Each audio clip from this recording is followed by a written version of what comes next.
start. Prime Minister Imran Khan said on Wednesday that the only way forward for the subcontinent is to resolve existing issues through dialogue. Immediately when I came into power, I approached our neighbor India and explained to Prime Minister Narendra Modi that the way forward for the subcontinent is to resolve our differences through dialogue. I did not succeed, but I am optimistic that eventually sense will prevail. The only way the subcontinent can tackle poverty is by improving trade relations. Let us live like civilized neighbors as the Europeans live. The Prime Minister expressed the views while addressing the Pakistan Sri Lanka Trade and Investment Conference in Colombo, aimed at promoting trade and investment between the two countries.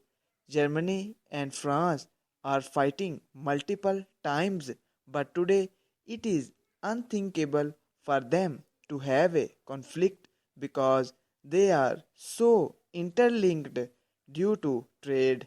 Similarly, my dream for the subcontinent is to tackle the same way and resolve our differences, he said, adding that the Kashmir issue was the only conflict in the region. All we want is for the Kashmir dispute to be resolved according to the United Nations Security Council resolutions, and this can only be achieved through dialogue.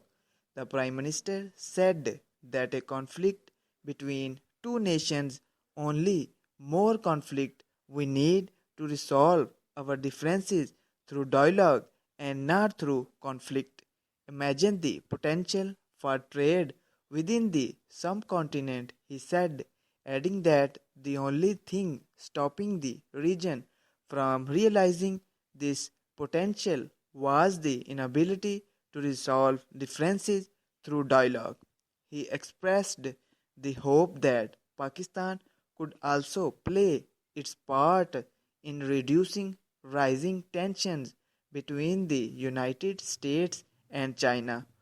We would much rather be a country that brings other nations and humanity together, he said. Prime Minister Imran Khan began his address by stating that poverty alleviation was his motivation behind entering politics. 25 years ago, I entered politics because I felt that the best way to reduce poverty in our country was to set up a welfare state, adding that he realized that the Sri Lankan leadership was also motivated by poverty alleviation. He said that during his meeting with Sri Lankan President, the two discussed how to bring down the rising cost of food items.